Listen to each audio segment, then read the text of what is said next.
welche Ziele sich mit dem neuen Programm verbinden, welche Lehren man aus Horizont 2020, Horizon 2020 gezogen hat und was es gegebenenfalls auch an Neuerungen für das neue Programm Horizont Europa, Horizon Europe bedeutet. Das wird uns jetzt die stellvertretende Generaldirektorin der Generaldirektion für Forschung und Innovation in der Europäischen Kommission erzählen.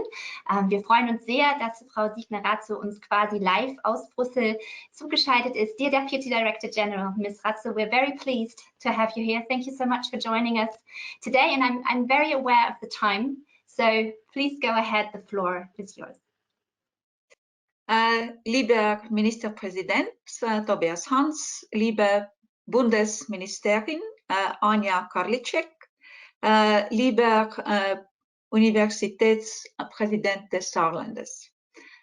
It's my great pleasure to be with you today and participate in this launch of Horizon Europe program in Saarland. Many thanks for your kind invitation and for your warm welcome. Today we are going not only to speak about the next Horizon program, but also to look back. Namely, let me give you an overview how Saarland has been doing in Horizon 2020. Well, as you know, Horizon 2020 started in 2014, and we are approaching the end of the program. And what I can say already today is that Saarland is obtaining good results. In Horizon 2020, 158 participants came from organizations from Saarland, which is nearly 1% of the overall participation from Germany in the program.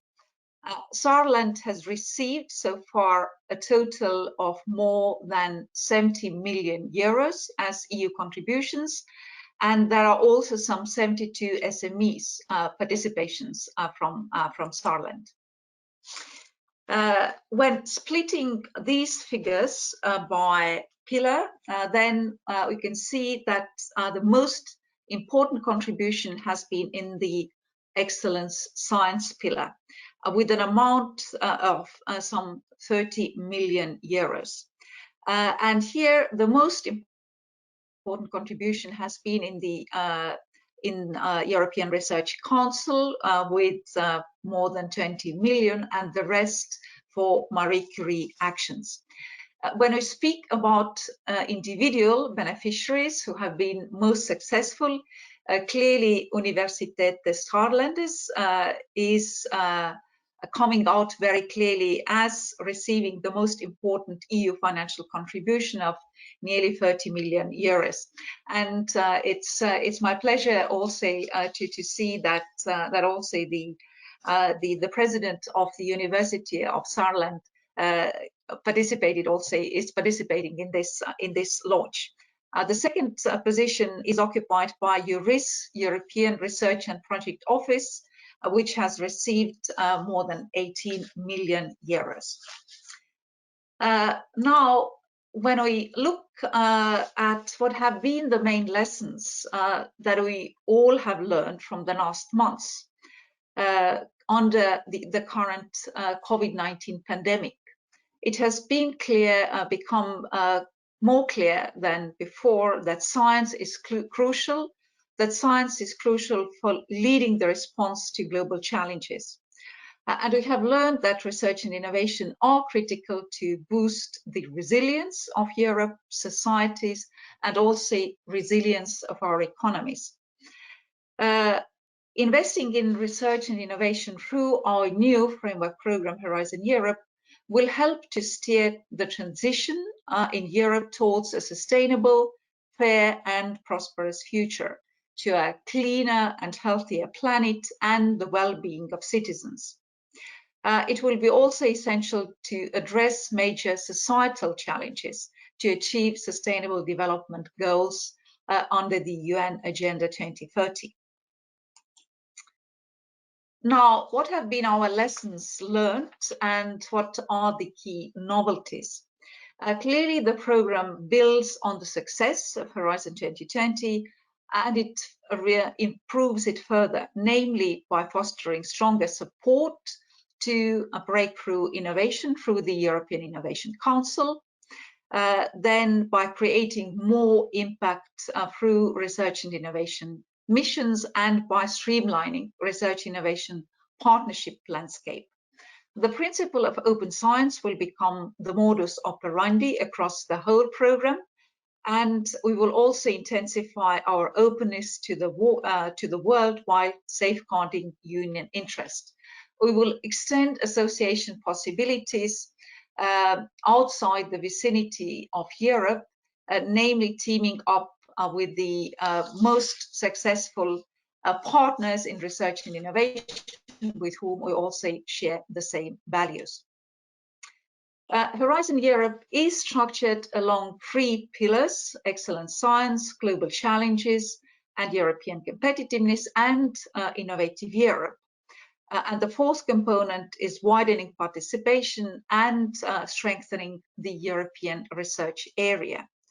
Now, this redesigns pillar structure of Horizon Europe will move away from the silo-based approach to an impact-based approach that really cuts across disciplines and silos in order to have better impact.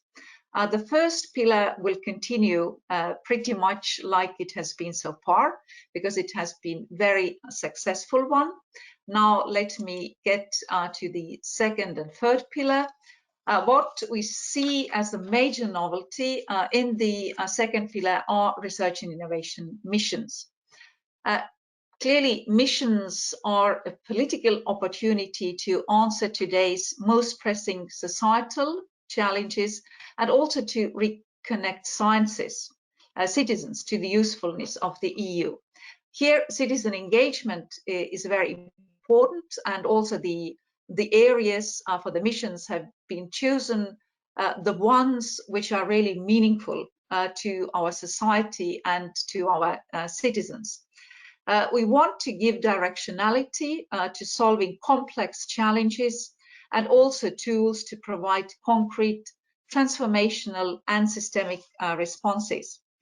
Missions will have a clear goal, objectives and timelines. Also the ones which are easy to communicate and which capture the imagination of our actions, of our citizens. That's why citizens will be fully involved, like they've been at the first stage when the mission boards have reached out to various member states and speaking directly to the citizens, even if in the digital format during the pandemic time, but also have received very important input from them. Now, on the next slide, you will see now the provisional titles for the missions. Lately, the College of Commissioners have approved the areas for the missions, and now have also tasked the Commission services now to develop the implementation plans for the missions during the next 6 to 12 months. So now this will be the next stage of the development of the missions. And during the 3 years of Horizon Europe, it's foreseen that a maximum of 10% from the second pillar could be devoted to the missions. Now also we have a new approach to European partnerships, namely making the currently complex and fragmented landscape more rationalized, to be continued in a simplified and more transparent form, also reaching out to a broader set of stakeholders and establish better links with EU and national policies. European Innovation Council in the third pillar, as said, will be the tool and the most ambitious EU initiative ever for disruptive and breakthrough innovation, because this has been something that we've been lacking in our current program. So it aims at to ensure that most talented innovators and startups can take their ideas to the market and also reach a global stage. And you may know that the current pilot phase, which we have been running in Horizon 2020, has been highly successful, and particularly the blended financial tools have been very popular among the beneficiaries. Now, the next stage, we will have a strategic plan, which will give us direction to the work program. And this will notably define the impacts to be targeted through research and innovation actions under Horizon Europe onwards, and will highlight how Horizon Europe will contribute to European political priorities, addressing societal challenges, and also adding value for citizens, businesses all over Europe and beyond, as said, also via associations to our program, but also via international partnerships. Now, what will be now the next steps? Hereby, I'm really glad to inform you, and also thank very much the German presidency for the very successful negotiations on the MFF side, but also on Horizon Europe, because the last trialogue meeting between the co-legislators lasted until the early hours of this morning, and now there is political agreement on Horizon Europe regulation, which is a very important milestone, because then this will enable us now to move forward. I'd also like to highlight the budget here. So the budget will be around 95.5 billion in current prices, both from the MFF and the recovery instrument. And if we compare that with the current program, we can say that it is some 14% bigger, but when we also compare it, that it will be now for the EU 27 and not 28, then the increase is even by 1/3. And the adoption of the main work program is expected for the next 3 years, is expected for mid-April, whereas the work program on the ERC and EIC may be already adopted earlier in 21. And I'd like to complete with this quote from our Commissioner, Maria Gabriel, saying that with Horizon Europe, we step up our ambition for a sustainable future. And the program will maximize its impact by strengthening our scientific, technological basis, boosting our innovation capacity, and driving the green and digital transitions, supporting an inclusive recovery. So many thanks for your kind attention, and I'm happy to reply to any questions that you may have.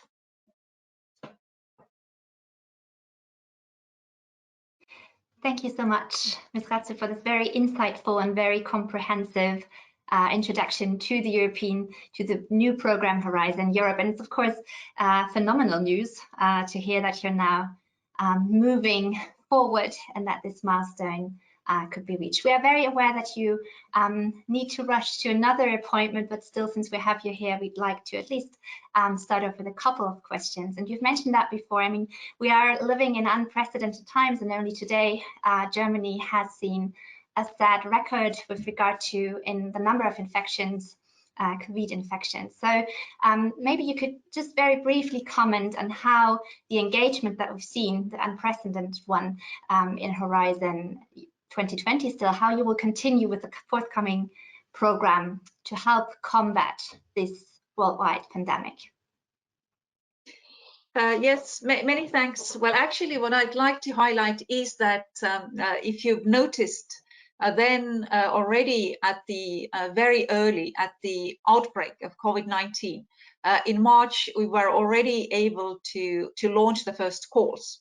And actually, this process has continued throughout the year.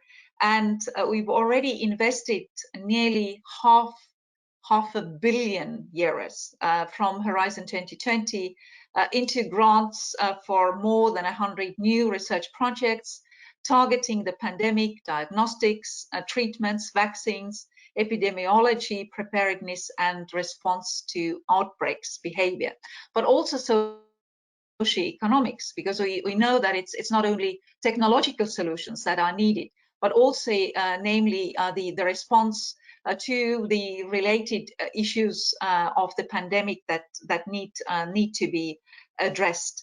And by the end of 2020, we will have invested €1 billion in research and innovation to tackle the COVID-19, but also its consequences.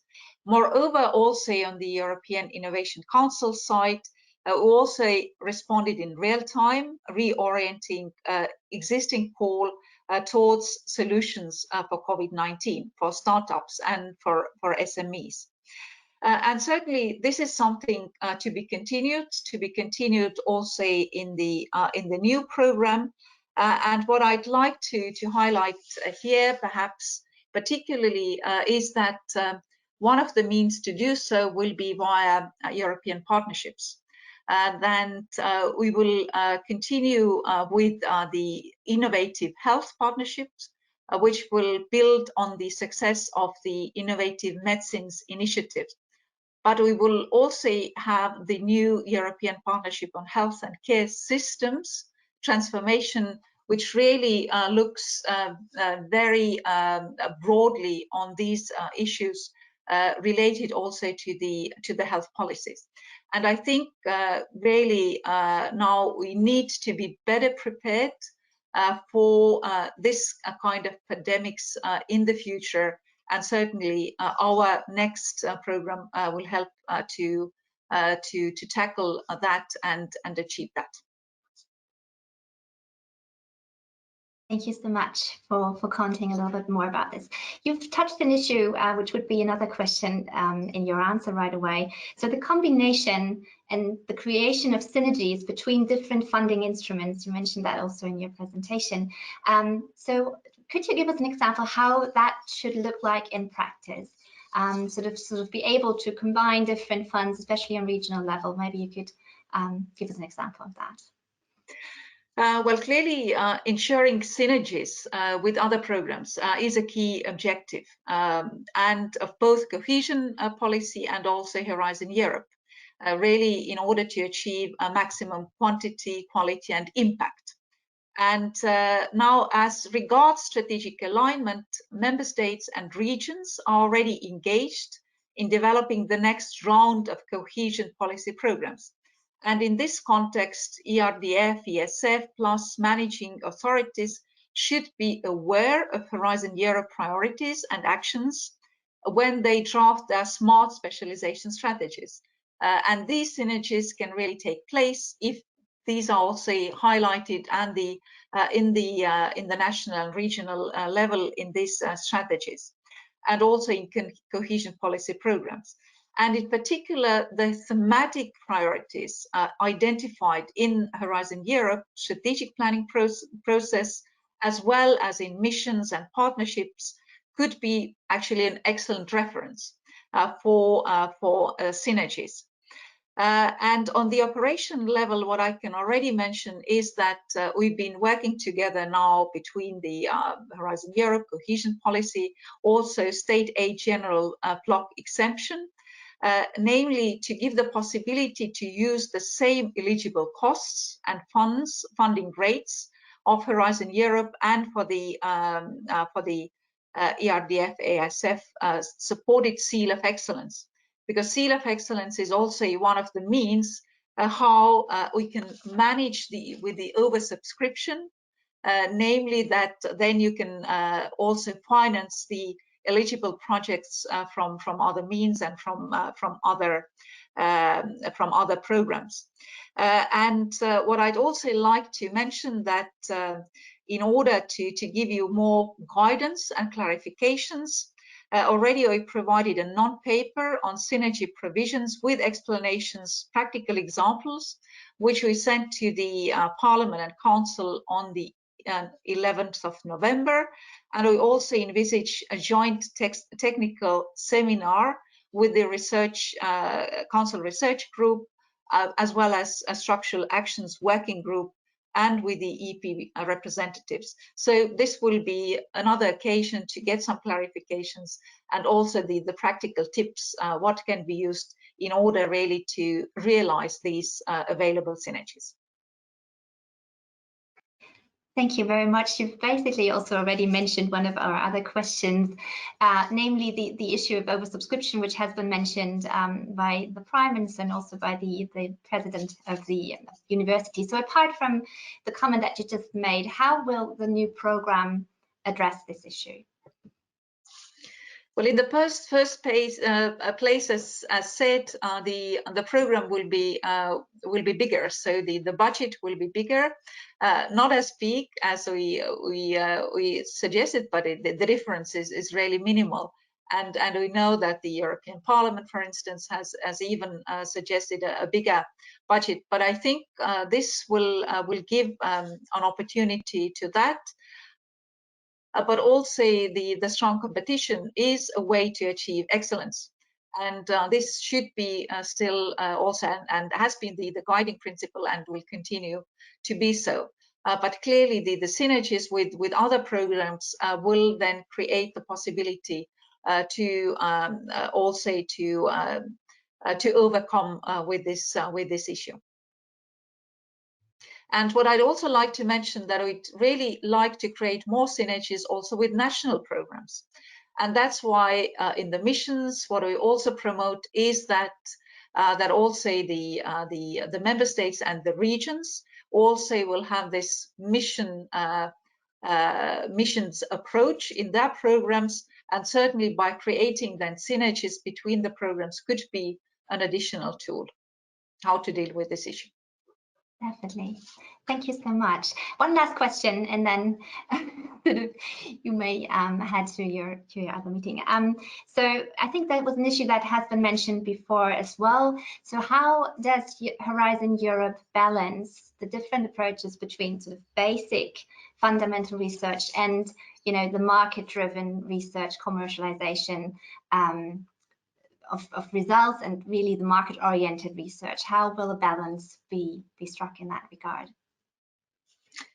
As you know, in the basic research, European Research Council has been really excellent, particularly highly regarded among the researchers, scientists from all over the world. And certainly we will continue with the same principles there. What we've been missing is namely how to turn these excellent results to the market.